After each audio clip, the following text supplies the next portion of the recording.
Hey there, subscribe to my channel, and also press this bell icon so you never miss any new updates, cause whenever we upload new video you will get a notification on your phone. The test is in 4 parts, Part 1, Part 2, Part 3, and Part 4. Now look at Part 1. Part 1. First, you have some time to look at questions 1 to 6.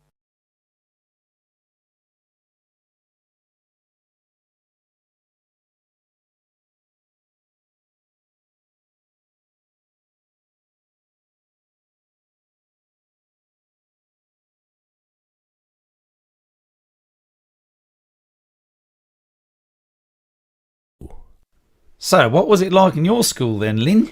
Well, South African schools are very different from schools in Australia. For a start, children don't start their schooling until they are 7, quite a bit later than schools in Australia. What about New Zealand, Gail?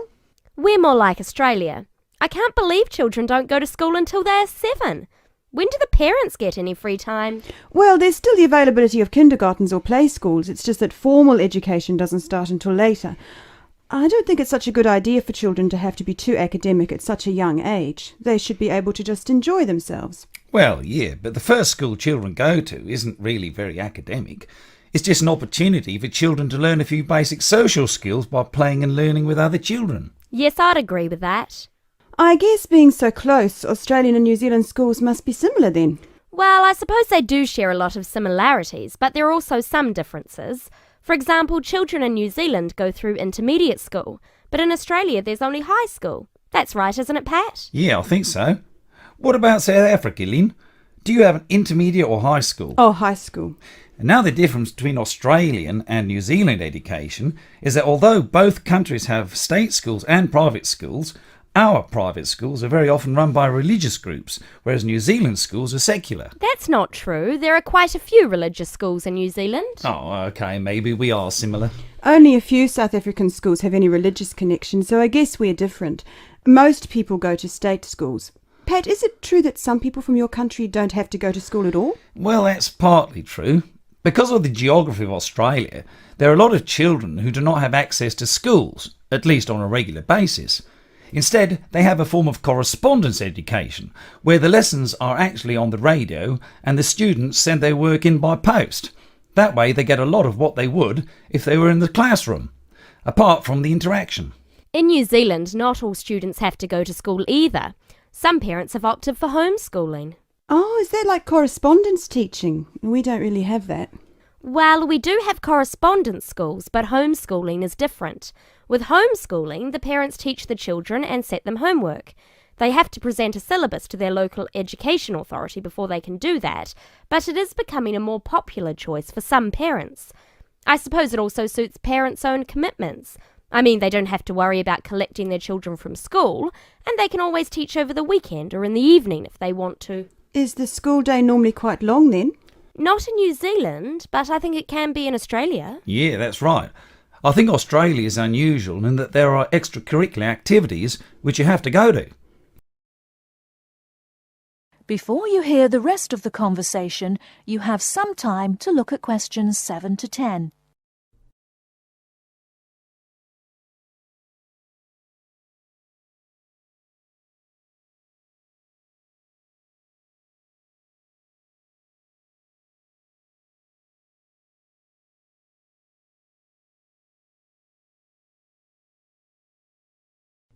Now listen and answer questions 7 to 10. These are normally sport activities, but there are a few other options. We have activities after school for any student that is interested, but they aren't compulsory. What about in New Zealand, Gail? I had to do some sport every week. I didn't really like it, but it was part of the school day, so I guess that's not so bad. Anyway, I spent 2 years at boarding school, so things were a little different. Boarding school? What was that like? Well, the thing I remember most about it was the strict dress code. There were restrictions on everything. You had to wear a school uniform almost all of the time, and it had to be cleaned and ironed. The length of your skirt had to be no less than 1 inch above your knees when kneeling down. Sometimes we used to go out on school trips or just at weekends with a few friends, but whenever we were outside the school we had to wear a hat. There was one teacher who always used to give me extra homework because my socks weren't pulled up. and that was in the school late in the evening. I suppose it wasn't that bad, but at the time it felt like a prison. I kept getting into trouble for something. Most of the time I forgot something, normally my school badge. We had to wear that all the time, in the school and out, because it had our house colours on it. Wow, that doesn't sound like much fun. No, but it was a good education, I suppose. That is the end of part 1. You now have half a minute to check your answers.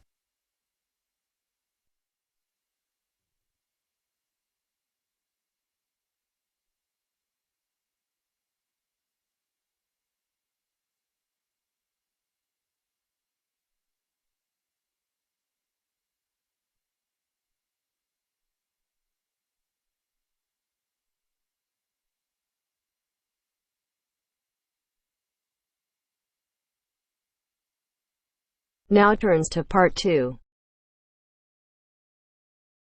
Part 2. You will hear a student, Alex, asking his tutor for advice about essay writing. First, you have some time to look at questions 11 to 17.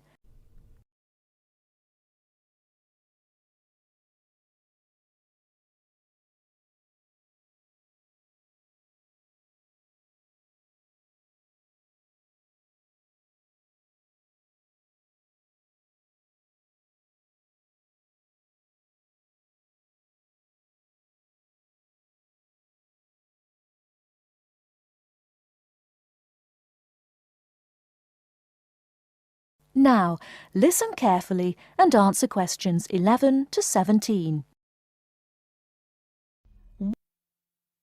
Hi, Alex. Come in.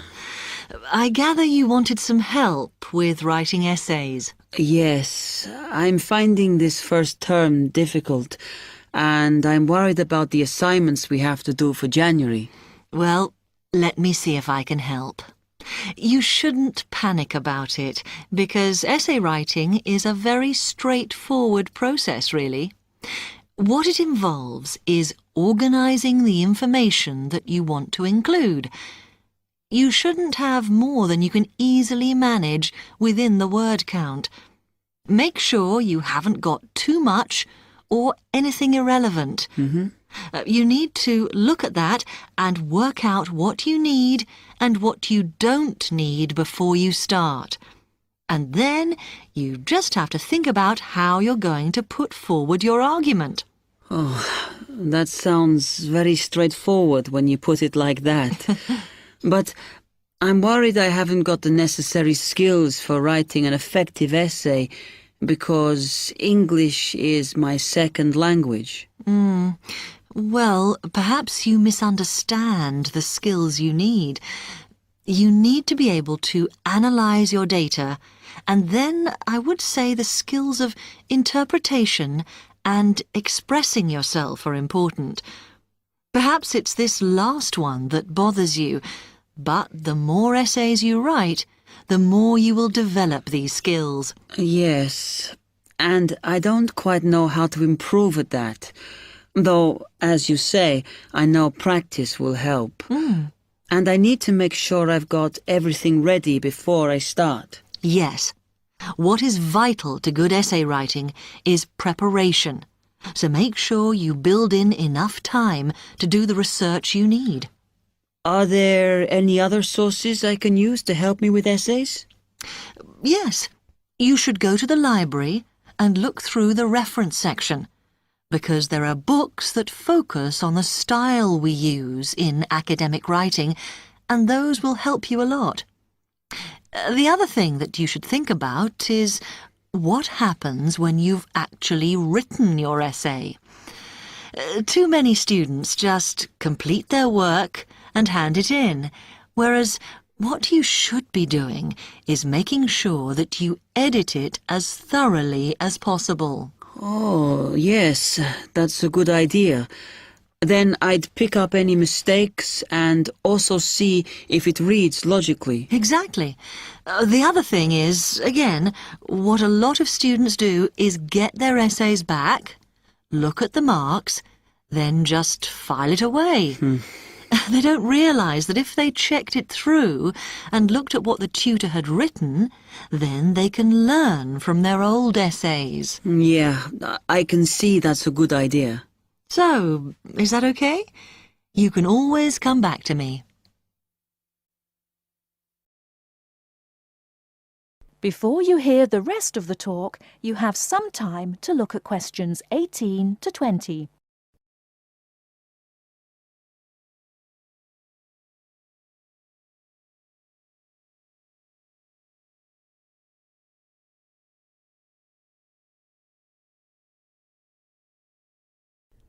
Now listen and answer questions 18 to 20. Actually, there were a couple of other things I wanted to ask you about essay writing. I had a few thoughts of my own about what I should do, such as really taking good notes when I'm reading, because that helps, doesn't it?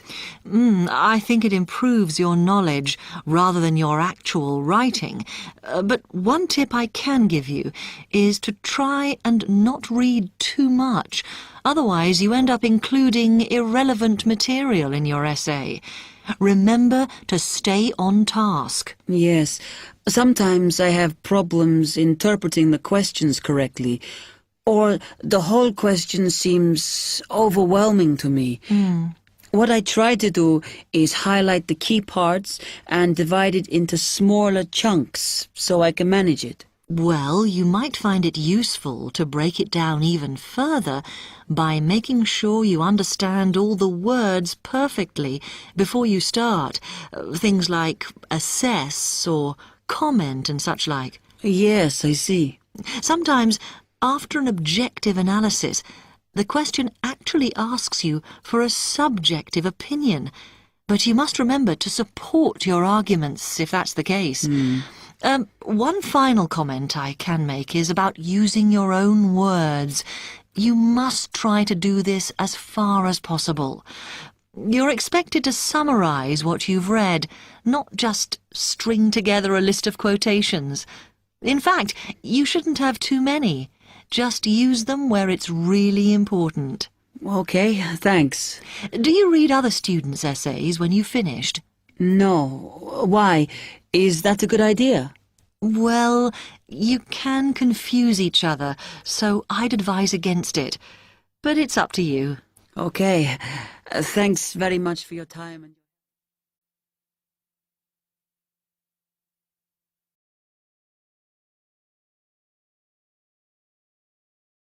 That is the end of part 2. You now have half a minute to check your answers.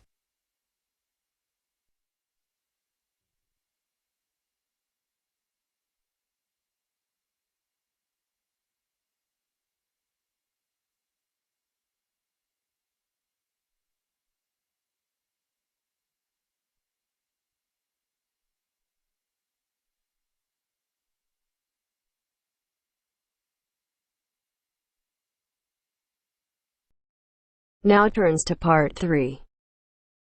Part 3. You are going to hear some announcements made to a group of people who are planning a trip to Greece. First, you have some time to look at questions 21 to 25.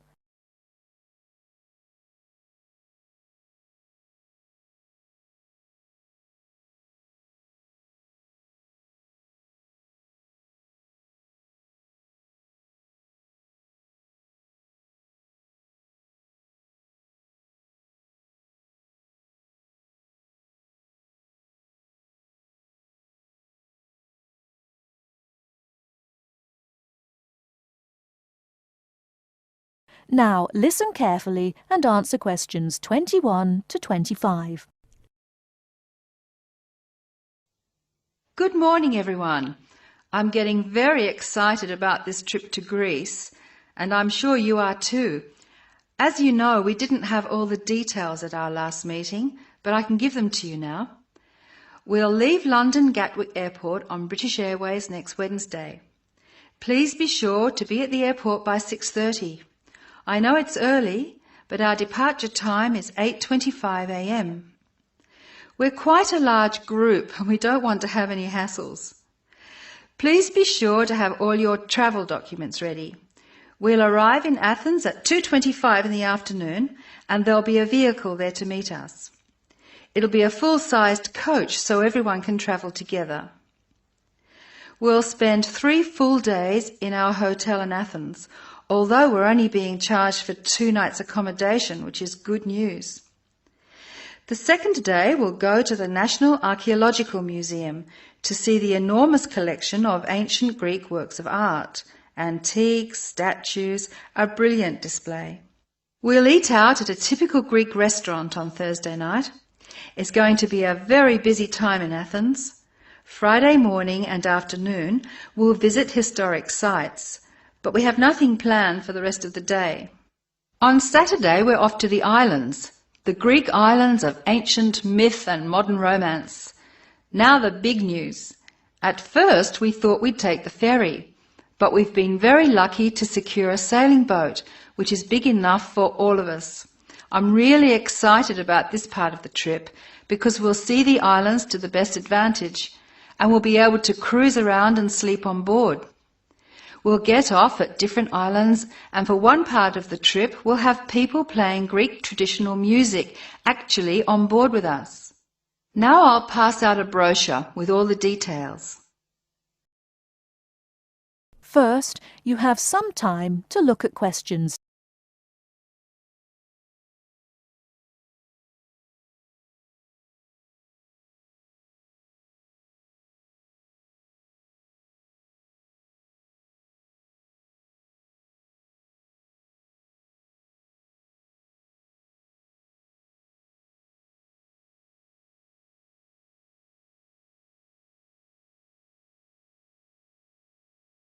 Now, listen carefully and answer questions. A lot of work has gone into organising this tour, and I'd like to thank in particular the travel agent who got us a really good deal, and the people at the British Museum who offered us such good advice. Trips like this only happen because of the hard work of really expert people. As you know, we have planned a gathering for when we return. I have a list of things which the committee would like you to bring to the party. They are your pictures and something to eat for everyone to share. You are almost bound to have people ask what we have in common and why we're travelling as a group. I suppose the answer is that we're interested in learning about old societies and vanished cultures, and we all enjoy travelling. Of course we enjoy fine food too, but that's not as important. Oh, I nearly forgot the last piece of information. You'll see there are labels which I have passed around for you to put on all your luggage. Could you fill them in, please? On the top line, please write Greek tour, and on the lower line, write in block letters, I mean uppercase, the letters AA and the number 3. That's AA3. We need to have these labels clearly displayed to help the baggage handlers keep our luggage together on the different parts of our trip, so please don't take them off. That is the end of part 3. You now have half a minute to check your answers.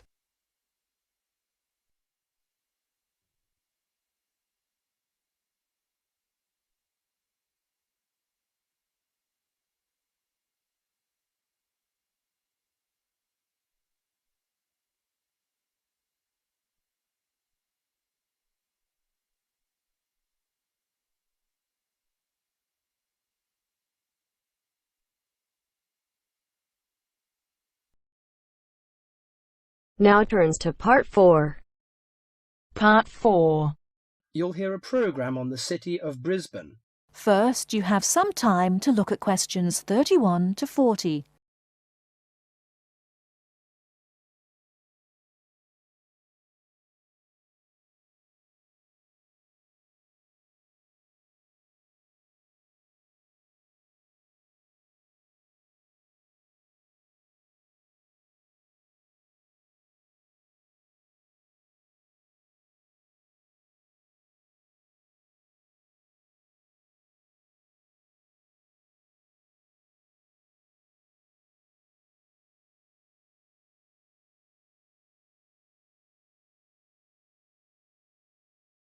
Now listen carefully and answer questions 31 to 40.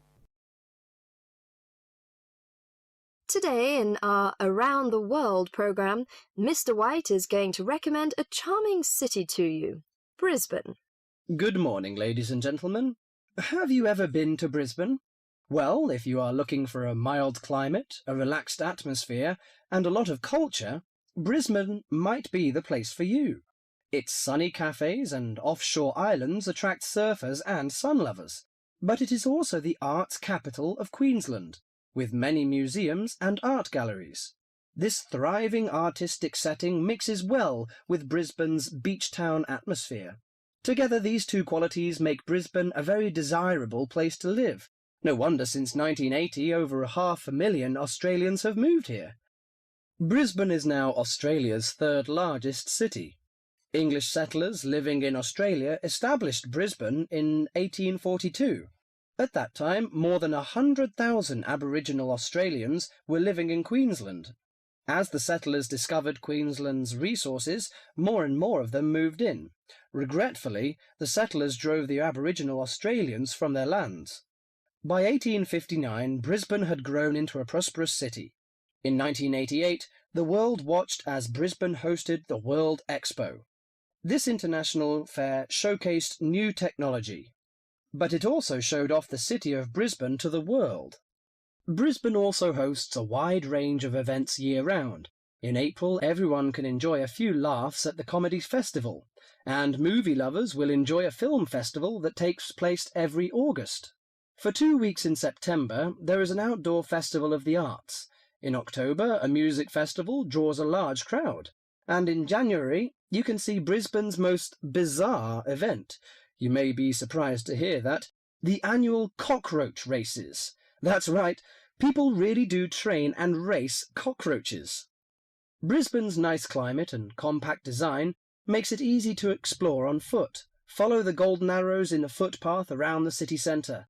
This will lead you on a tour of Brisbane's historical district. From the city centre, take a boat across the Brisbane River to South Bank. This area is popular for its bike paths, beach and weekend market.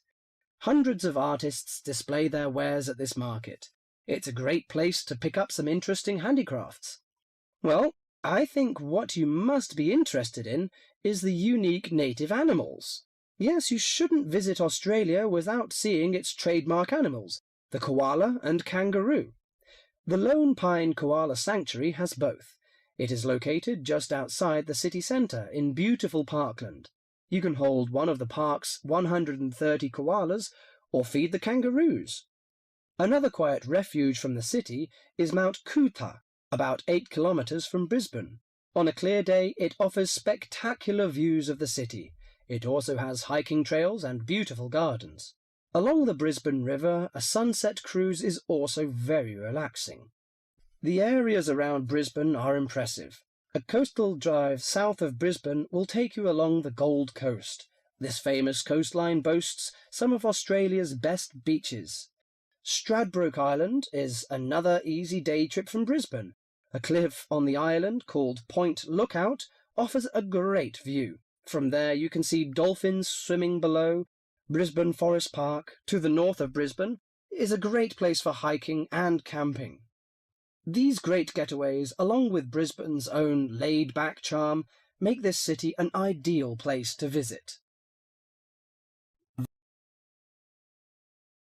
That is the end of part 4. You now have half a minute to check your answers.